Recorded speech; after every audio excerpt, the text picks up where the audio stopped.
al canal del blog de Rosy y Víctor, y en esta ocasión vamos a estar realizando slime casero con los niños, ya que nos lo pidieron en un comentario. Así es de que quédense con nosotros, denle like, activen la campanita y dejen los comentarios. Así es que sigan con nosotros.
chicos, esperemos que les haya gustado este video de cómo hacer slime casero, ahí para que lo puedan hacer también ustedes ahí en casa, ahí con los niños, para que se diviertan un rato.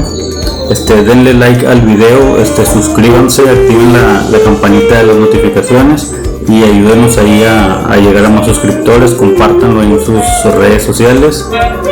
Y pues esto fue todo por este video. Ahí esperen el próximo video que ya también ahí lo tenemos preparado. Ahí lo vamos a estar subiendo en los próximos días para que estén ahí atentos. Bueno, compartan.